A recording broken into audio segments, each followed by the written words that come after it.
What's up, my beautiful Do Life in a Body You Love chicks? Do you see my background behind me? Looks all creepy. Anything I record in the next couple of weeks, you guys are probably going to have some really Halloween looking things happening in the background. For those of you who watch me on video and aren't listening on the podcast, I'm staying at my girlfriend's house and she's really obsessed with Halloween. And so this is what the whole place looks like. It's quite magnificent. But that is not what we're here to talk about today.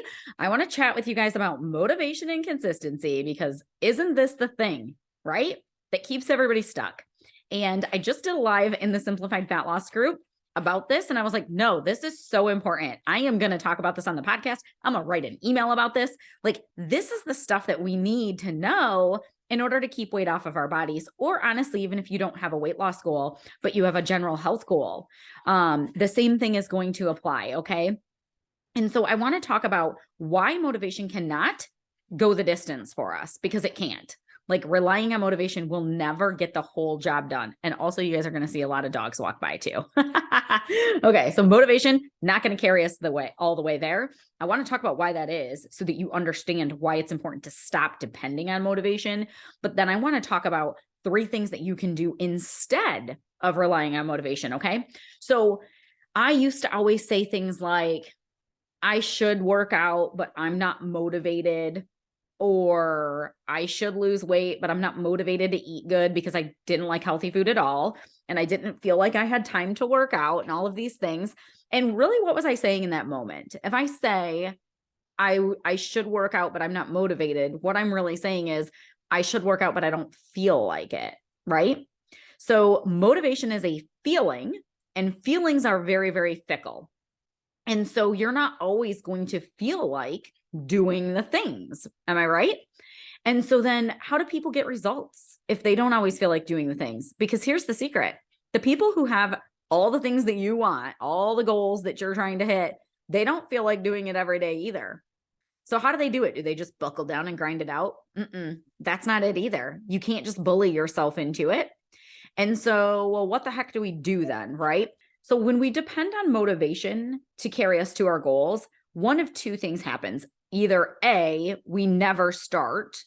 We're always thinking about it, always talking about it, but we never put it into place, anything, because we're waiting to feel motivated. Or we have enough gumption to like get ourselves started, but then we have no follow through. We're not consistent, right? Because the motivation dies usually after a few days or a few weeks or whatever the case may be. And then we're right back to our habits as usual. And so why do we struggle so much with consistency? Well, one reason is overwhelm or confusion. So if your brain is confused about what to do, you won't be able to take action. And being confused about how to lose weight or improve your health is not an indication that you're uneducated or you lack intelligence. In fact, quite the opposite. Some of the people who I've worked with who have the most knowledge about this stuff struggle the most to implement it, because it's like they have too much information. It's like information overload, right? They study nutrition, they study health, they study holistic stuff, blah, blah, blah. And then when it comes time to put it into place, it's really difficult to do because there's too much information swirling around in their brain. Now, the second reason that we struggle with consistency is a lack of belief. So if you don't believe that something is possible for you, how hard are you really going to try? Well, not very, right? So this might look like you start a diet and 3 days later you eat a cookie and you're like, yep, see, I knew I couldn't do this, and you quit, right? There's some other things that could be going on there, but usually it's a belief issue. But the cookie really wouldn't have been the make or break on your whole weight loss journey. It wouldn't have been a big deal. Why it's a big deal is because it led you to quitting, which will make sure you don't get to your result, right? So if you had really high belief, if you knew that you could hit your goal, picture whatever your goal is. Maybe it's you want to lose 30 pounds, 50 pounds. I don't know what it is. You want to look good in a certain pair of jeans. You have a wedding coming up, whatever the thing is. If you knew that you couldn't fail, if you knew that it wouldn't suck to get there, by the way, so it wouldn't be totally terrible, and you could actually make it work, and you could keep the results and get to this event and feel and look your best. If you knew that were a possibility, what would you do to get there? Probably a lot, right? What would you be willing to invest time, resources, energy, all of the things, right? You'd throw the kitchen sink at it if you knew it were possible. And so a lot of times when we don't start or we struggle with consistency, it's just because we don't believe that it's possible. Now, sometimes that's because all the methods that we've tried have sucked. So let's take the focus off of health for a minute. When I was trying to build my health coaching business, you guys, I was terrible at it. I was good at coaching. I had a couple of people that I had helped, but I couldn't find more people to help because I didn't understand the business side of things. Now, I kept trying and I kept trying and I kept trying. What I didn't do was keep trying the same method over and over and over and expecting different results. I mean, I did do that for a little bit, and then I realized what was happening, and I was like, oh, I'm not the problem here. I need to do something different. So I would pivot and I would talk to a different expert and I would hire a different coach. And I kept going until I found the way because I knew that it were possible for me. And let me tell you how everybody thought I was crazy. My family, my children who are old enough to mock me for such things. And it was like, yeah, right, Mom, you've been saying this forever. You know, I looked a little bit crazy, but I believed that it were true. And so I kept after it. And you have to be the same way for your health. It's got to be like high on the to-do list, and you got to know that you can do it, and you got to find whatever resources necessary to get the job done, right? So number 3 reason why we struggle is feeling unworthy. And I'm actually going to have a guest on pretty soon who's going to talk to you guys about this because I think it's so, so important. But if we don't value the result we're seeking, then we're not going to prioritize it. Right? So if you don't feel like you're worth the time, the energy, the resources that it's going to take to hit your health goal, then everything else in life is always going to come first. You'll try things momentarily, and then the first time somebody else needs you, it's going to the back burner, right? And this happens to women a lot because we're naturally caretakers. We want the best for all of our loved ones, but there's got to be some reprioritization that happens here, because the reality is that if you don't take care of yourself now, all those people that you're trying to take care of will inevitably end up taking care of you. This is a natural part of aging, ladies. And so kicking the can down the road is a terrible idea because time moves fast. Anybody notice that? Time moves fast, and it moves faster the older that you get. And we think it's because we're busy. It's not. It's actually because of how your brain starts to process information slower as you age, and it gives the illusion that time is moving faster. Isn't that crazy? So every passing year, time's speeding up. So if you're 40 right now and you think you don't care what happens when you're 60, think about how fast you went from 30 to 40. It went really fast, right? Well, going from 40 to 60 is going to feel even faster. That's just science. So if you're kicking the can down the road on your health and you think you've got all day to figure this out, you don't. And I'm not trying to be a Debbie Downer. Here's a healthy dose of reality, is that as women especially age, we start losing muscle. Our hormones start getting a little bit wonky. And every year that we kick the proverbial can down the road, we're making it more and more difficult, and time ain't slowing down, ladies. So you have to prioritize yourself. It is important that you're healthy and strong so that you can do all the things that you want to do, right? It's not the number of your years, it's the quality of the years. And there's some cool saying that goes with that I was just trying to spitball to you guys and it didn't come out at all, but you know what I'm talking about.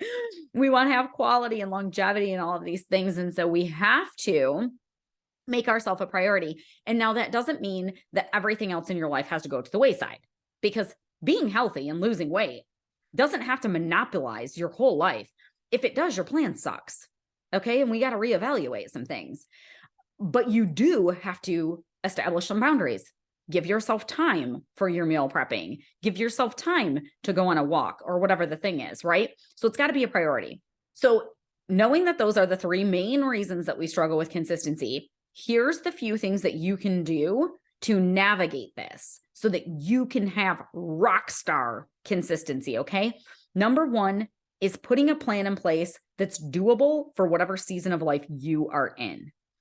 So one of the reasons that we struggle with consistency is we make things too hard, and they don't need to be. Like you don't need some overly aggressive plan that's extremely time consuming and requires all of your attention. Like it doesn't even need to be that way. So why make it that way? But also if you have to put your life on hold for your weight loss, the next time you get busy, you're going to put the weight back on. So in the busiest moments of your life, your plan has to work. I have clients, I have one specific client who started working with me right when COVID was like hot and popping in our area. And she's a nurse who is working in 2 different hospitals. Her schedule was wild. I didn't even really know what her schedule was. By the way, I know all of my client schedules because it's something that I help them plan around. I'm like, tell me what your day looks like. This is when we're going to eat. This is when we're going to meal prep. Like we get really detailed. I didn't even know what her schedule was because sometimes she was going in at 3 a.m. Sometimes she was getting out at 3 a.m. I was like, what even are you doing right now? And that's when she decided she had had enough and she was going to lose weight. And we did it and we made it work. Busiest schedule I've ever seen. Totally made it work. She lost like 30 pounds. Why am I sharing this with you? To tell you that your plan needs to fit whatever's happening in your world right now. Don't kick the can down the road and go, oh, when the kids are older, then I'll have more time. No, you won't, because your kids are going to become teenagers and they're going to need you to drive them around everywhere. And then you're going to say, well, when the kids graduate, then I'm going to have time for me. No, you won't, because then your parents are going to be aging and you're going to have to take them to doctor's appointments. And then you're going to say, well, when I retire, then I'll have time for me. Okay, that's true. You will have time for you, but I work with retired women and they have a harder time managing their time than the women who are working. So time isn't the actual issue. Your plan sucking is the issue. Make it doable for your schedule. Make it doable for your current skill set. So if you are very, very sedentary, the plan isn't go to CrossFit. Okay. So we have to make strategic changes that make sense. Okay. So that's number 1, make it doable. Number 2, make it efficient and effective.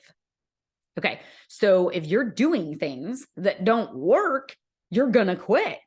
Duh. I would. If you don't quit something that's not working, that's not having grit and determination. That's just dumb. I can say that because I did it for a long time. I kept trying the same stupid things over and over again and being like, why isn't it working? Okay. Don't keep doing things that aren't working. Make your plan effective. That's going to build your belief, because here's what happens. So your plan doesn't suck, right? That's pretty doable for your life. You're like, oh, okay, I can do this forever.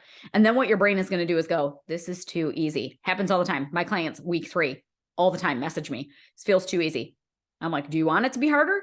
Well, no, I'm not saying that. Are you getting results? Yeah. You like what you're eating? Yeah. Feel like you could do this forever? Yes, but it doesn't feel hard enough. What's up with that?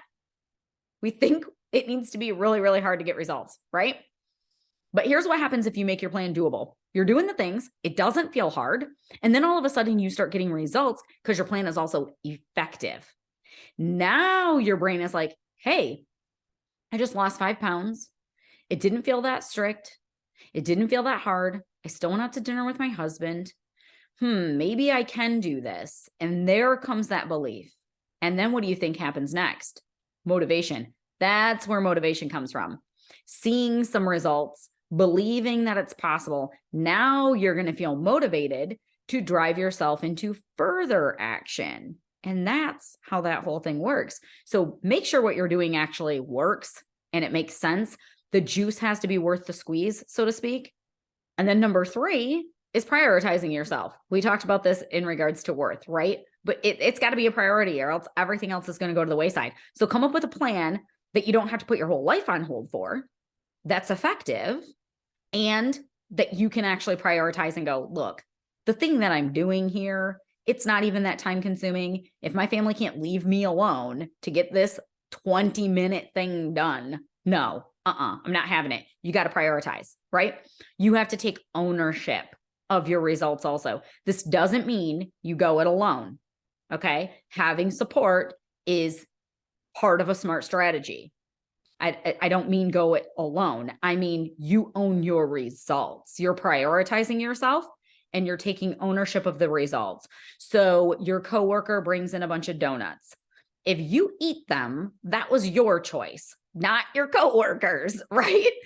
If your husband does not need to lose weight or does not care if he loses weight and he keeps eating Doritos every night at midnight, not your problem, not up to you. Or I don't care if he keeps cooking you things that he knows that you love and you're like, well, I can't not eat it. It'll hurt his feelings. If you told this man what your goals are and that you're no longer going to eat that cake and then he keeps baking you a cake, then he's the jerk, not you. You can lovingly say no and establish some boundaries.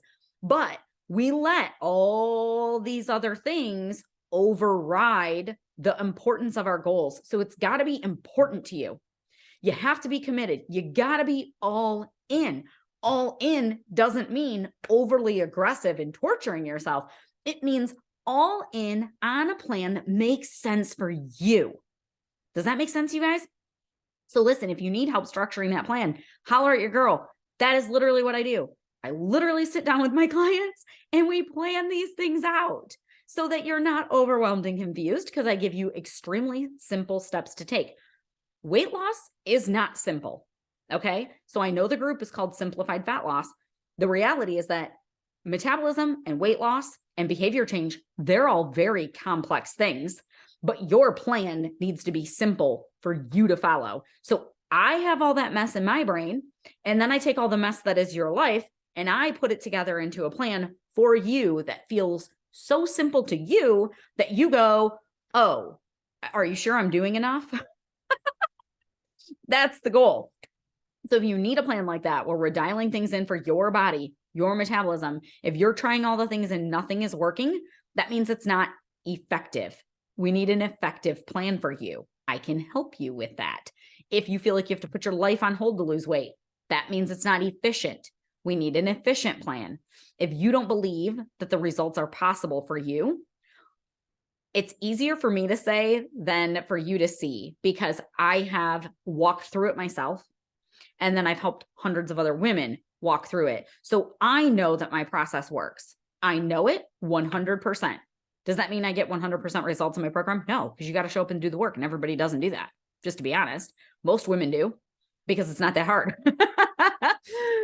But you got to show up and you got to do the work. Okay. But if you can believe in yourself enough to at least just reach out to me and start the conversation, I'm not going to bully you into doing anything.